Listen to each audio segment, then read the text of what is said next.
Myriam, tu viens d'être nommée à la direction du Festival de la Cité. C'est un festival qui accueille en moyenne entre 60 000 et 100 000 spectateurs, qui est surtout une fête en même temps populaire, aussi artistique. C'est un défi particulier par rapport à la direction d'un lieu. Je dirais même que c'est complètement différent, ça n'a rien à voir. Et c'est ce dont j'avais envie. Je crois que la direction d'un lieu, il y avait vraiment l'idée d'avoir du temps pour des processus, de laisser aux artistes le temps de créer. Enfin, il y avait beaucoup d'enjeux de cet ordre-là, et ensuite organiser la rencontre avec un public, et c'est un public qui choisit d'entrer dans un lieu qui est dédié à la culture, et en plus au Théâtre de l'Usine, c'est un public spécifique.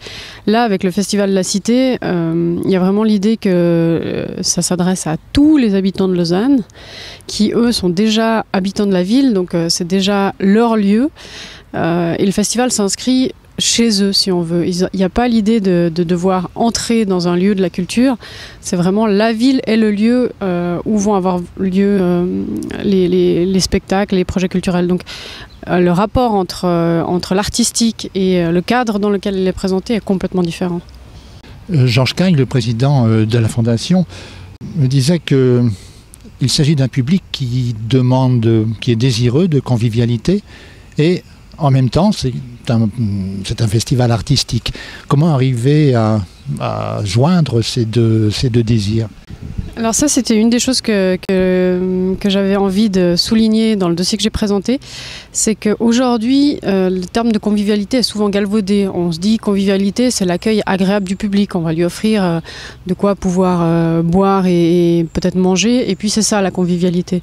Alors qu'en fait, on peut le lire dans le Larousse, il y a une définition politique aussi de la convivialité. C'est la capacité qu'a une société à favoriser les échanges réciproques et la tolérance entre les groupes qui la composent. Ça, c'est la définition politique en fait de la convivialité. C'est-à-dire qu'il y a vraiment un enjeu que toute la ville puisse se rencontrer. Et je trouve que c'est beau ça comme concept. C'est pas dégradant par rapport à l'idée d'un projet artistique. C'est même, je dirais, la même idée.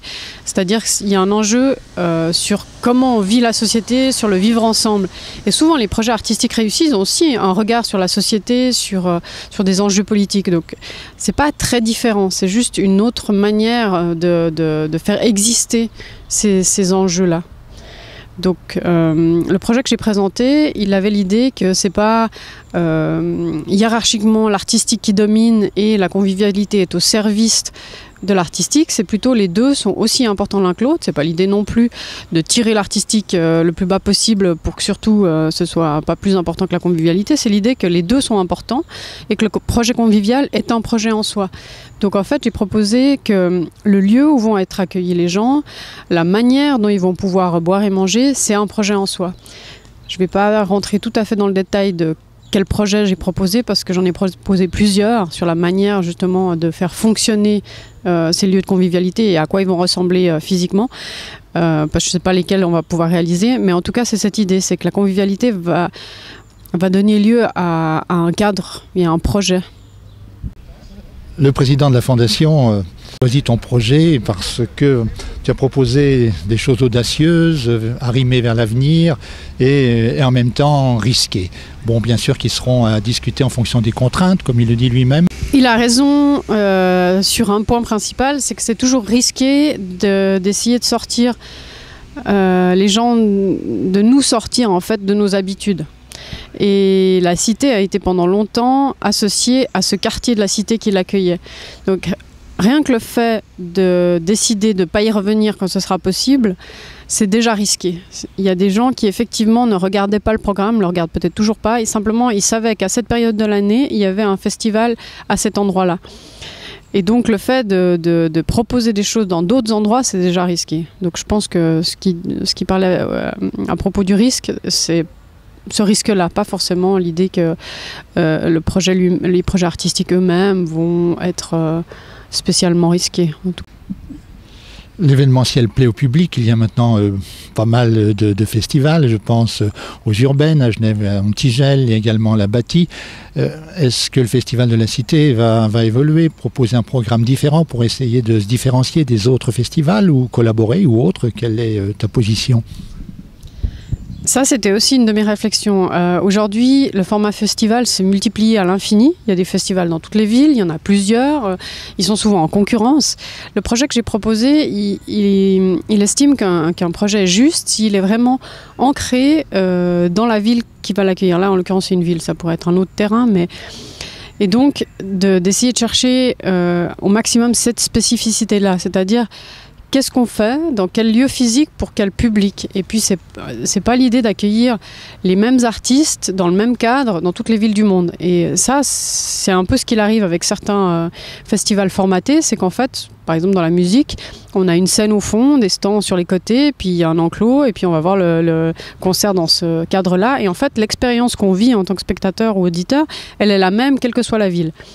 Ce que je pense juste pour trouver son identité, c'est d'essayer d'être ultra spécifique, c'est-à-dire que l'expérience que j'aimerais que les habitants et le public puissent vivre, elle soit vraiment liée à un certain projet, dans un certain cadre physique qui est leur ville de Lausanne, ce qui va être la mienne aussi, notre ville de Lausanne bientôt, et avec des préoccupations qui sont les nôtres à ce moment-là.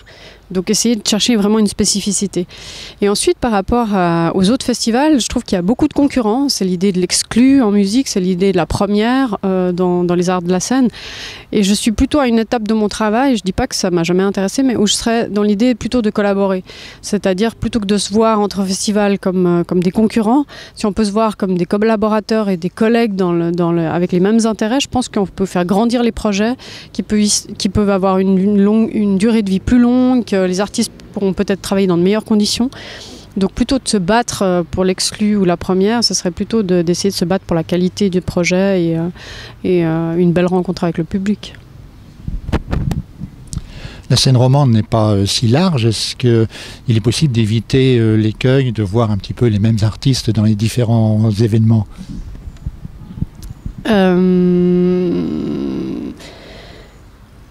C'est toujours le risque. Alors ça, on ne peut pas le nier. Après, par rapport à Lausanne même, par exemple, ce que je soutenais pour le Festival de la Cité, c'est que ce n'est pas de se battre avec, par exemple, les salles qui existent déjà à Lausanne ou les autres structures lausannoises pour essayer de se piquer l'artiste phare du moment ou l'artiste qui est le plus intéressant du moment. C'est plutôt de proposer à chaque endroit des choses différentes. Et le Festival de la Cité, c'est pas une salle, donc on va pas concurrencer les salles. Et par rapport aux artistes lausannois, ce serait plutôt de leur proposer des projets de commande ou des projets, justement, ce que je disais, qui revient souvent spécifiques, c'est-à-dire des projets qui feront pas dans une salle et qui sont vraiment liés au festival lui-même.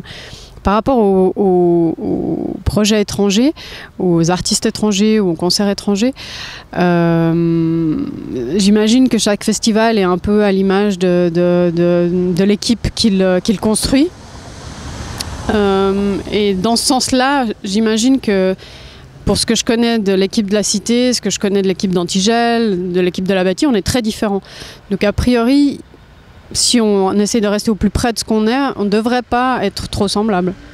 Ce festival qui est, on disait tout à l'heure, convivial, populaire et aussi artistique, peut avoir l'avantage d'amener un autre public au théâtre, à la danse, aux institutions diverses. Donc une collaboration est certainement souhaitable entre les lieux et les événements. Comme je disais, c'est vraiment pas l'idée de se faire de la concurrence, c'est plutôt de travailler ensemble. Et c'est vrai que c'est souvent plus facile de proposer des découvertes dans un cadre événementiel de festival que dans une salle où les gens doivent en fait faire le pas d'aller vers, alors qu'au Festival de la Cité, ils sont dans leur ville, on sera dans notre ville, et puis il n'y a pas besoin de faire un pas supplémentaire. Donc l'idée, ce serait certainement que les artistes qu'on a pu découvrir dans le festival, on puisse ensuite faire le lien avec une autre pièce plus dédiée à une salle qu'ils pourraient découvrir. Et puis ça, si on collabore bien entre les salles, on peut informer le public que ces liens existent et que s'ils ont aimé découvrir un artiste dans le contexte du festival, ils puissent suivre son parcours dans les salles ensuite, par exemple. Ça, ce serait mon idée. Il y a aussi l'idée de peut-être offrir des cartes blanches à des structures. Dans ce cas-là, pas forcément lausannoises, puisque elles sont déjà ancrées dans le territoire, mais par exemple romandes. Et puis, comme ça, il y a l'idée de cette ouverture que je cherche pour le Festival de la Cité, c'est-à-dire de tisser des liens avec des structures en leur proposant en fait une carte blanche au sein même du festival. avec la direction du Festival de la Cité. Tu fais aussi partie de la commission danse vaudoise, la commission des arts de la scène, vaudoise, la commission danse genevoise. Est-ce qu'il n'y a pas un risque de monopole dans le choix, d'un côté commander les artistes pour le festival et puis les choisir dans la commission? Donc là, le monopole, il serait peut-être entre le Festival de la Cité et la Commission des Arts de la Scène vaudoise, pas tellement avec les artistes genevois, puisque... Bon, c'est vrai que je pourrais aussi, dans le cadre de la Festival de la Cité, accueillir des artistes genevois et la question se poserait. Donc c'est vrai, elle se pose dans les deux cas. La première chose, c'est qu'en fait, ces propositions de participer à ces commissions sont arrivées bien avant que je postule pour le festival. Donc au moment où j'ai accepté, la question dans ma tête, elle ne s'est pas posée. Et maintenant, par rapport au projet que j'ai proposé, l'idée n'est pas justement d'accueillir des projets déjà tout faits, d'artistes qui ont envie de présenter un spectacle en salle. Et c'est souvent ces projets-là qui sont déposés aux commissions. Donc j'imagine qu'il y a moins de problèmes d'être jugé partie à cet endroit-là. C'est-à-dire que ce qui est soumis aux commissions, c'est des projets souvent spectaculaires pour les salles, et ce n'est pas ce que j'ai l'intention de faire dans le cadre du festival. Ensuite, si ça devait arriver qu'un des projets que je me propose de programmer soumet une demande dans le cadre de ces commissions, j'imagine que je ne ferai pas partie de la décision. C'est toujours cette idée qu'on peut être sorti d'une commission si le projet entre en concurrence. Lors de ton passage à la direction, la programmation du théâtre de l'Usine, tu as montré un grand intérêt pour la danse.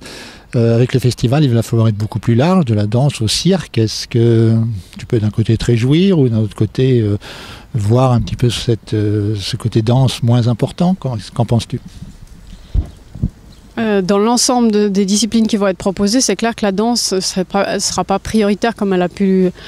c'est pas qu'elle était prioritaire, mais c'est clair que quand au théâtre de l'Usine, je présentais des arts scéniques contemporains. Là, il y a l'idée que le Festival de la Cité, c'est à la fois saltimbanque et contemporain, comme l'a dit un journaliste du 24 heures. Donc il y a vraiment l'idée que ça regroupe art de la rue et art scénique contemporain. Ça, c'est très spécifique. Il y a très peu de festivals qui proposent cette union-là, en fait. Il y a beaucoup de festivals en France, par exemple, qui font les arts de la rue, moins en Suisse. Mais il y a très peu de festivals qui font art de la rue et art de la scène contemporain. Donc je trouve intéressant de garder cette spécificité pour le Festival de la Cité, d'avoir les deux. Et par rapport à mon propre parcours, c'est vrai que j'ai jamais programmé des arts de la rue, par exemple, ni du cirque. Et je me réjouis j'ai programmé là d'aller voir des festivals qui présentent des arts de la rue pour découvrir mieux ces champs-là. C'est plutôt l'idée que je vais pouvoir élargir mon terrain de jeu que la frustration de devoir présenter moins de danse. Après Omar Porras qui part à Lausanne, maintenant toi suis aussi la capitale vaudoise. Est-ce qu'il y a un attrait particulier, disons, ou un mouvement, un dynamisme particulier à Lausanne qui en fasse un pôle d'attraction ? Je pense que l'attraction, elle se construit comme ça. Il y a une première invitation, il y a une première réussite, comme par exemple la rénovation de l'Arsenic. C'était pas une nomination, mais c'était une rénovation. Et ces premiers pas qui sont excitants, en fait, ils vont engendrer les suivants. C'est plus il y a de pas qui sont faits dans cette direction, plus les suivants on est attirés. C'est un peu l'histoire de la boule de neige. Et le fait qu'ils aient réussi ces passages-là, par exemple, ils ont réussi à rénover l'Arsenic qui est devenu un lieu magnifique, alors qu'à Genève, on n'a pas réussi pour l'instant. J'espère que le lieu verra le jour, mais pour l'instant, par exemple, le pavillon de la danse n'a pas pu voir le jour. C'est clair que ça rend Lausanne plus attractive. Et à chaque pas qu'ils font dans cette direction de projets réalisés ou d'invitations réussies, plus c'est attractif pour les suivants. Donc là, il y a eu pour moi, dans le domaine que je connais, les arts de la scène, je sais que ce n'est pas forcément dans tous les domaines aussi évident, mais il y a eu cette rénovation de l'Arsenic, il y a eu la nomination de Vincent Baudrier, qui pour moi aussi est attractive. Et donc, l'un après l'autre, le festival de Sèvres-Lens-Trancy, c'est aussi devenu très, très intéressant. Donc, à chaque pas qui se développe, ça devient de plus en plus attractif. Et peut-être le fait de ma nomination va attirer de nouveau des gens qui sont intéressés par ce qu'on fait. Et du coup, le pôle grandit. Avec ton équipe, vous êtes déjà au travail. Sur quoi vous lancez-vous ? Alors, je les ai rencontrés pour la première fois mardi. On n'est pas encore au travail. Ce qu'on va faire en premier, c'est faire connaissance, qu'ils me fassent découvrir leur Lausanne, puisque moi, pour l'instant, je ne suis pas encore lausannoise. On va travailler surtout au début sur des choses techniques pour que je sois bien au clair sur comment ça fonctionne, qu'est-ce qui a déjà été fait, etc. Et ensuite, on va mettre en place les projets artistiques et construire ensemble cette édition 2016. Pour l'instant, on est vraiment plutôt dans une prise de contact et une mise à jour technique qu'artistique. Eh bien, merci et bonne chance, Myriam. Merci beaucoup.